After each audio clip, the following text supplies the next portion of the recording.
Welcome, everybody, to the Hot Tag Hooligans Wrestling Podcast Show with myself, Aaron, and Tom.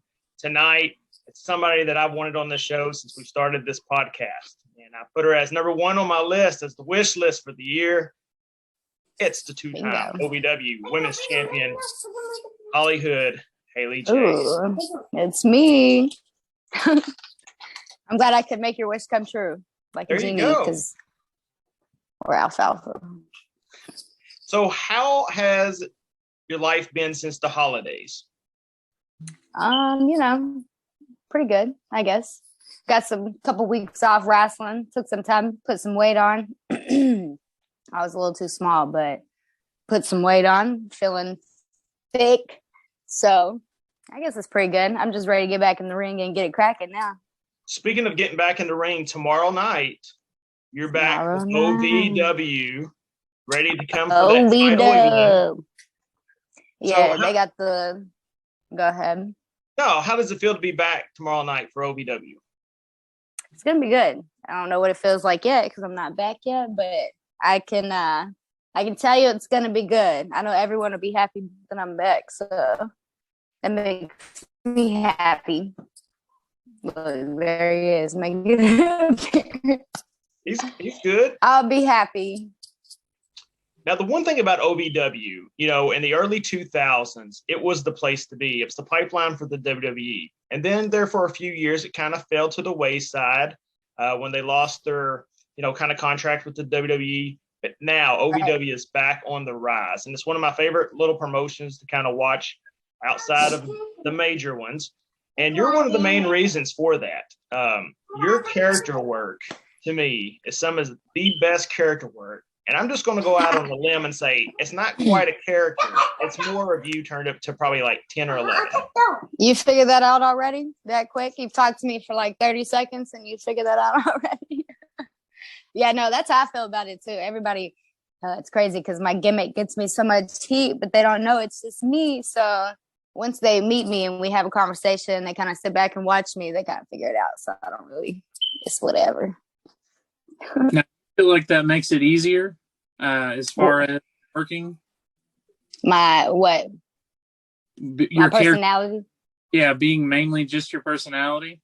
Oh, yeah, I think so because I find it that a lot of the girls that I share locker room with have trouble figuring out a gimmick or whatever. And they always come to me and ask me and I'm like, I'm just me, like turns up. Like, who are you? But when I ask them that, they don't even know who they are. So it's like, that's why they can't, you know what I'm saying? Put the stuff with wrestling. With me, I just put everything in real life perspective. Like, what would I do? And then I turn it up a little bit, you know what I'm saying? Because it's entertainment. So we're just hee hee ha ha out here. Yeah, you're right. There are a lot of outstanding talents in the ring. They just do not have that character work yet or the promo skills to kind of go along with it. But every time I watch your promos, even if it's like a 5-second video, I'm highly entertained by you. And I can just imagine what your everyday life is like and everyone around you if they tell you, oh, man, tone it down. That is often. When I first started wrestling, I know one of my, Billy Starks, I'm pretty sure you guys had her on her podcast. Her dad would always tell me, Mouse, he'd be like, you don't have to be in character 24/7. Every time he's seen me for like a year, he would be like, you can tone it down. You don't have to act like that. You don't have to be in character all the time. I'm like, it's just me, big dog. But now he realizes it's just me and he says that. He takes up for me. That's my dog. Shout out to Mouse. Yeah, y'all know Mouse. Oh, yeah, we know Mouse. And let's be honest, OVW right now for you is a great place to be. Look at the talent you're able to be around. You had one of the best storylines for the year with Luscious Lawrence and Tony Bizzo. And then, of course, Al Snow is also there. And he's someone who's been through the fire. So talk to us a little bit about that experience. Al? Oh, my God, I love Al. So before I came to OVW, I was with IWA Mid-South for like a year consistently. And then OVW for a year consistently, I feel like. But I trained with Reverend Ronnie Roberts, and then after a year, I went to OVW and trained with Doug Basham and Al. But they really taught me how to like be a superstar. You know what I'm saying? Like, you dress for the job you want, not the job you got. Like, show up to the shows looking nice, and then how to work the cameras and all the TV and production and time cues and stuff that I had never experienced the whole year I started, I was like, what the hell is this? But he's taught me a lot. He's taught me a lot outside of wrestling too. He's like my granddaddy. That's what I call him, granddaddy. I always mess with him and his wife. That's Al. You see my little videos? Al's my favorite person to mess with. So, the people who don't know, you are a second generation wrestler. Do you find that is something that's helped you along the way, or do you find yourself wanting to create your own path? Well, everyone always asks me that. I felt like I was not gonna wrestle. I mean, maybe when I was like 14, I was like, yeah, I'm gonna wrestle. But other than that, so I experienced my mom's, come up as well. And she had just went through a lot, and I watched a lot of shitty wrestling. Oh, sorry, I don't know if I can say that. Oh, you're fine. You're good. Oh, you're all good. Okay. I watched a lot of bad wrestling and went to a lot of shows and seen a lot of, it was too much. And I was just like, man, this isn't interesting. And I was uninterested, and I actually moved out at like 15, almost 16 on my own, and was doing hood rat stuff, I guess, without parental advisory. But, yeah, that's kind of when I decided I wanted to wrestle for real. Other than that, like growing up, I was like, nah, I'm not going to wrestle. I wanted her to do it. I thought she was cool. Yeah, it's awesome. We watched it every Monday and Friday. But it wasn't until I hit rock bottom and was like, well, I'm broke out here. What should I do? And wrestling was like, hey, VJ. Kept calling my name. So I was like, all right, let's try this. It's crazy. Well, isn't that, kind of a lot of the wrestler stories through the hardships become a success. And, right. For this all women's book that I'm doing right now, I've had a lot of women tell me they wish they had someone who was a mentor to them in the wrestling business that was a female. They feel like they've got a lot of people that kind of give them advice here and there, but no one who's really there and been through the fire. But you have that with your mom. And talk to us a little bit about that relationship. Do you feel like it's stronger now than it's ever been? Oh, yeah, definitely. I wasn't even speaking to my mom that much the whole time I moved out. We wasn't on the best terms. You know what I'm saying? She was wrestling, doing her thing, traveling all the time, and I was doing whatever I was doing. And once I decided that I wanted to start wrestling, she was, you know what I'm saying, down for it immediately. And obviously my pops, Rev, that's like the man who raised me or whatever. Him and my mom used to be in a relationship. So that's my dog. And she got me with him, and we started training. And obviously she didn't actually like get in the ring. She will sometimes, but I trained with Reverend Roddy Roberts. She handles all my business and manages all my stuff like that. You know what I'm saying? But I think wrestling definitely brought us closer, like even in real life, Yeah,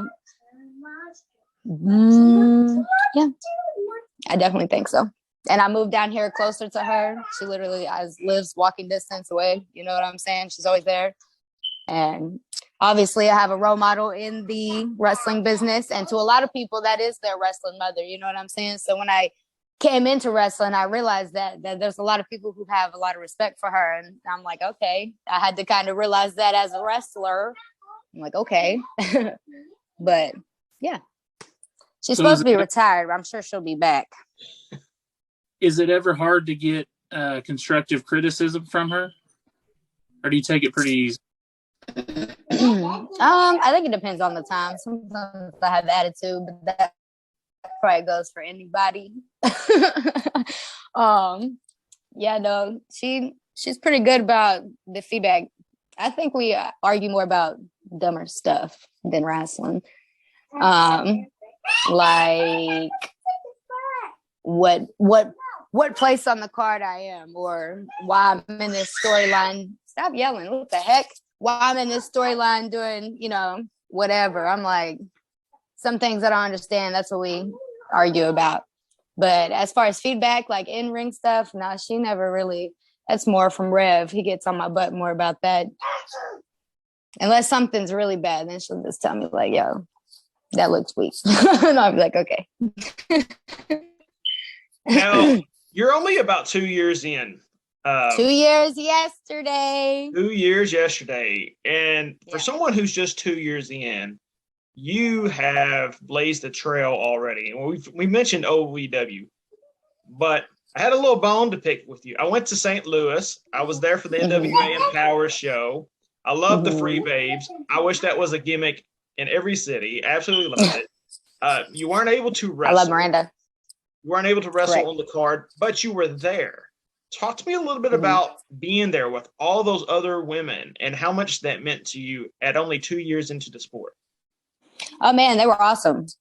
All of the ladies were awesome, actually. I didn't have any problems with anybody. And Mickey James was the whole reason I was there. She contacted me. And I don't remember how she said she found me, but she called me out for not sending anything in to like NWA. And I was like, oh, my God. I was getting on it. But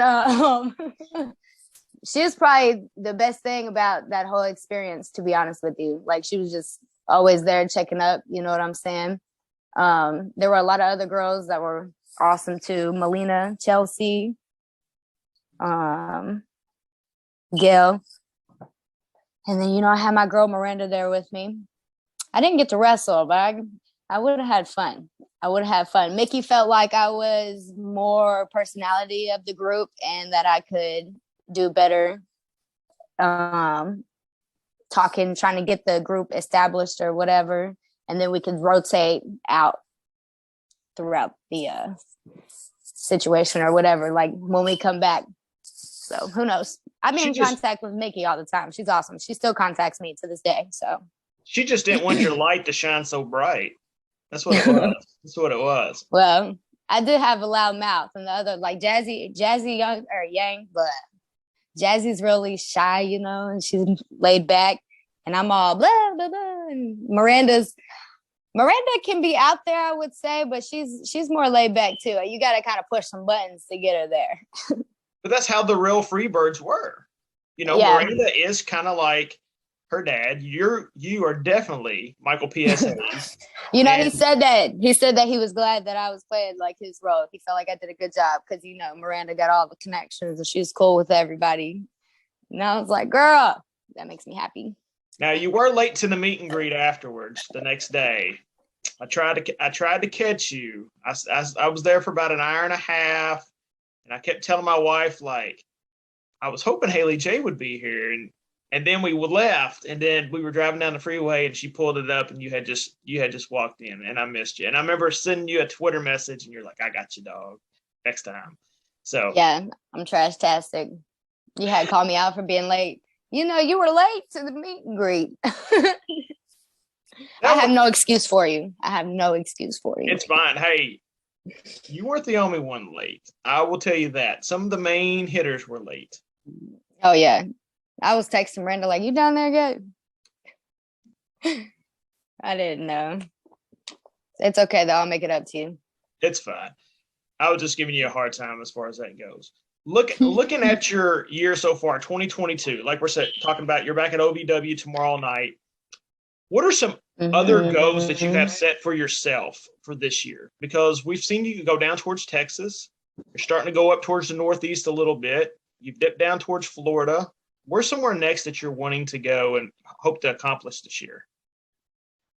You mean like states or companies? Yeah, or a promotion or anywhere. Well, I would love to get an opportunity, with AEW, but I'm still waiting on that. And I would love to get an opportunity with GCW. Still waiting on that.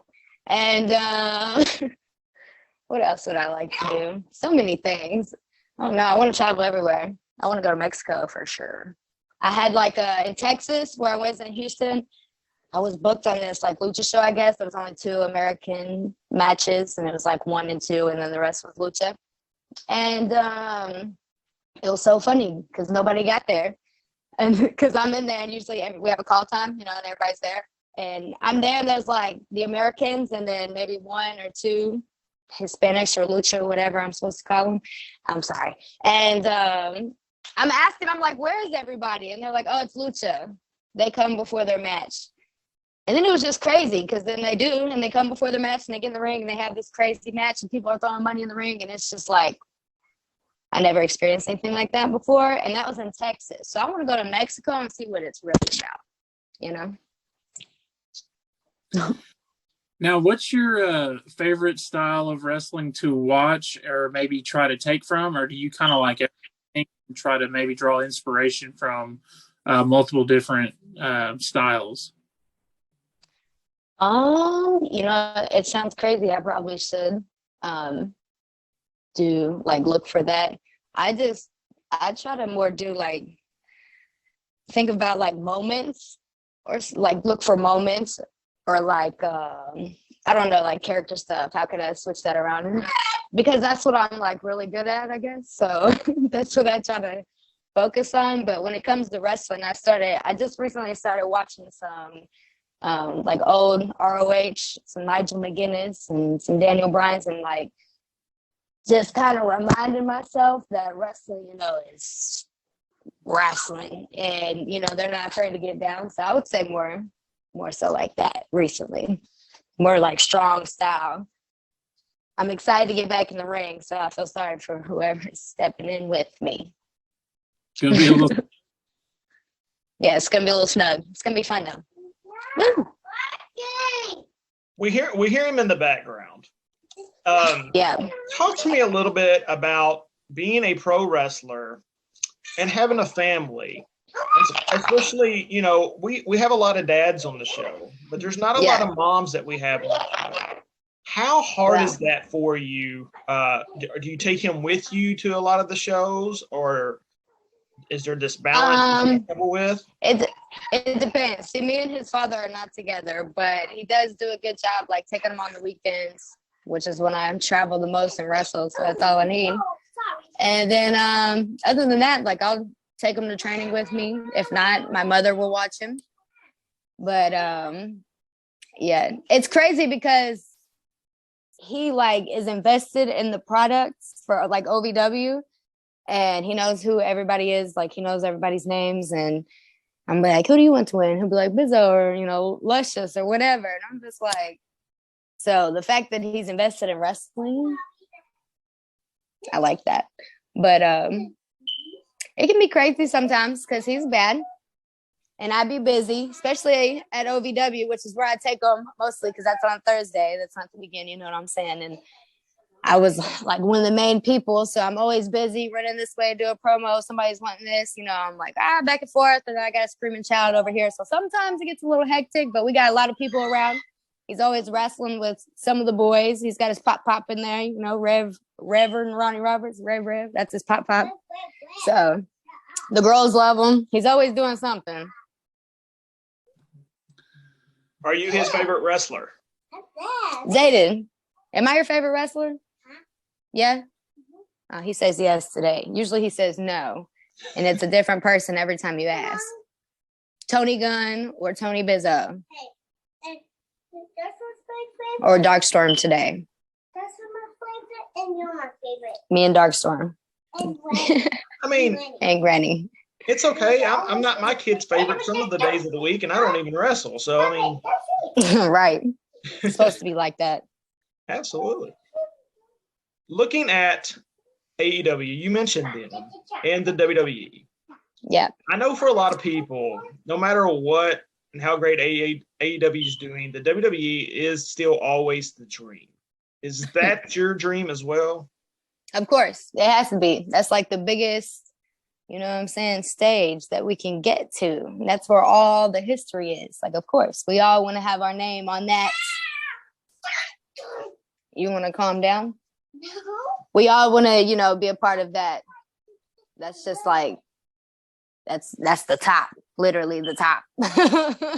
So, of course. They're not really looking for wrestlers right now. They're looking for athletes. So I don't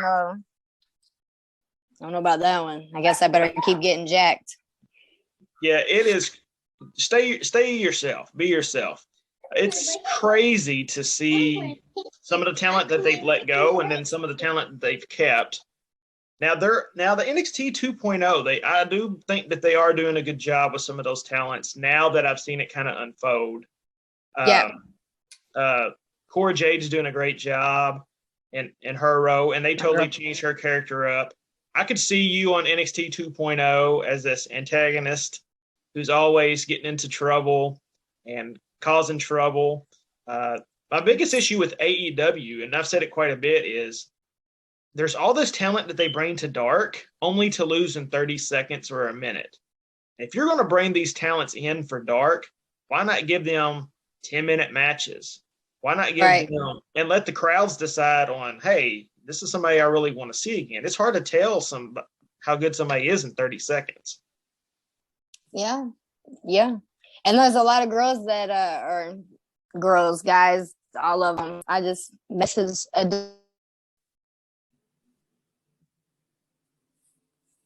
they don't get the opportunity. Like, say they do give you 30 seconds to go job out or whatever, but there's still a lot you can do to get over don't really worry about like getting themselves over. They worry about like doing their moves or something maybe, but the moves isn't what gets you over. So it doesn't really, it's like they could do something. I mean, I don't know. I haven't got an opportunity, but I don't know. I probably wouldn't mind going to get squashed to have the opportunity to wrestle in front of all those people. You know what I'm saying? That'd be great. But also, I know I know my worth.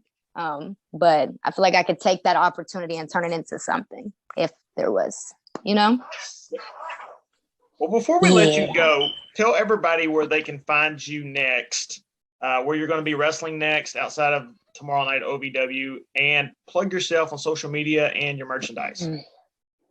Well, you can find me next. I will be in tomorrow OVW, February 5th, I'm in West Virginia. February 19th, I'm in Wisconsin at GLCW. And then February 25th, back in Houston, Texas. Oh, and this weekend I am in New York. And you can find me on all social medias at Hollyhood Haley J. And yeah, I got a t-shirt on Pro Wrestling Tees if you want to go get that too. Yeah, absolutely. And for anyone who doesn't follow her on some of her social media, like I said, she posts stuff all the time and it's great content. Even if it's just the stuff from OVW that they've clipped, and she puts that on there as well. Give her a follow. One of my favorites, up and coming right now is definitely you. And I wish you all the best of luck in the future. And hopefully we can see you on the main screen, on the major platforms very soon. Well, thank you. I appreciate you. Thanks for having me. Absolutely. For everyone out there, make sure you all hit the subscribe button and follow Haley J on all her social media. Go to our Pro Wrestling Tee store as well. Pick yourself up some of our new gear. We've got a superhero line that we've just dropped, plus some other things. And of course, if you have not yet picked up a copy of my books, Independent Road to Wrestler's Journey and Loving Casey Nelson, we can't do it without you all. So thanks for the support as always. For myself and Tom, everyone take care, do what you need to do so you can go out and support all the local talent and all the wrestling organizations across the world. And we will see y'all next week.